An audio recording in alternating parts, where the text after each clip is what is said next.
एयरलाइनमा wheelchair service हुन्छ त? Old age travellers र डिफ्रेन्टली एबल ट्राभलर्सहरू जसलाई व्हीलचेयर सर्भिसको असिस्टेन्सहरू चाहिन्छ, उहाँहरूको दिमागमा यात्रा गर्नुको एक दिन अगाडि र यात्रा गर्ने समयमा कति कुराहरू आउँछ होला है मनमा र दिमागमा।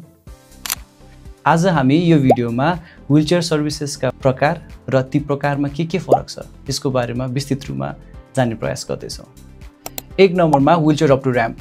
र्याम्प भन्नाले तपाईँको एयरक्राफ्ट पार्क गरेको एरियालाई बुझिन्छ। यदि तपाईँलाई हिन्डुल गर्नको लागि गाह्रो छ तर तपाईँ फ्यु स्टेप्स चढेर तपाईँ जहाज बोर्ड गर्न सक्नुहुन्छ र तपाईँ बोर्ड गरिसकेपछि आफ्नो सिटमा आफै गएर बस्न सक्नुहुन्छ भने तपाईँले WCHR any wheelchair up to ramp भनेर सर्भिस एड गर्नुपर्ने हुन्छ तपाईँको टिकटमा। दोस्रो नम्बरमा कुरा गरौँ wheelchair up to step or wheelchair up to stairs भनेर। यदि तपाईँलाई हिन्डुल गर्नलाई गाह्रो छ र भर्याङ चढ्नु पनि गाह्रो छ तर तपाईलाई जहाजको ढोकासम्म पुर्याइदिएको खण्डमा तपाईँ आफै हिँडेर तपाईँ आफ्नो सिटसम्म पुग्न सक्नुहुन्छ भने तपाईँले आफ्नो टिकटमा wheelchair up to stairs or wheelchair up to step भनेर एड गर्नुपर्ने हुन्छ।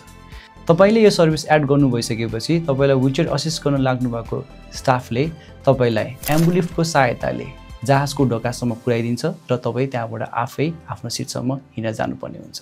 तेस्रो नम्बरमा WCHC any wheelchair up to cabin.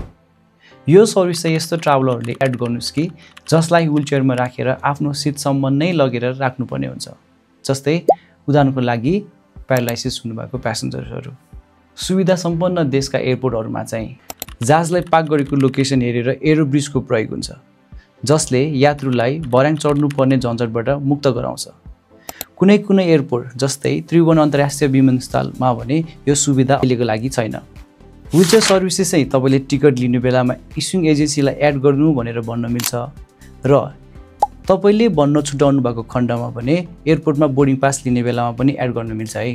यो सर्भिस चाहिँ अधिकांश एयरलाइन्सले फ्री अफ कस्टमा प्रोभाइड गर्नुहुन्छ तर तपाईँले आफूलाई सजिलो होला, तपाईँको ब्यागेजमा के असिस्टेन्स पाइएला या भाषाको समस्या होला भनेर चाहिँ युज नगर्नु हुन आग्रह गर्दछु, जसले गर्दा पक्का व्हीलचेयर सर्भिस चाहिने यात्रुले चाहिँ यो सर्भिस लिनबाट वञ्चित हुन नपरोस्।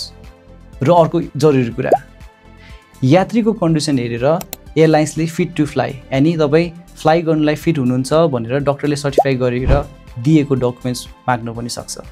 अन्त्यमा WCHR भनेको र्याम्पसम्मको लागि सर्भिस, WCHS भनेको तपाईँको स्टेप या भनौँ स्टेयर्ससम्मको लागि व्हीलचेयरको सर्भिस र WCHC भनेको चाहिँ क्याबिनसम्मको लागि नै सर्भिस है त। तपाईँले टिकट लिने बेलामा या बोर्डिङ पास पाइसक्नु भएपछि तपाईँले खोज्नु भएको सर्भिस प्रपरली एड भएको छ कि छैन रिकन्फर्म गर्नुहोस् है त। शुभ यात्रा।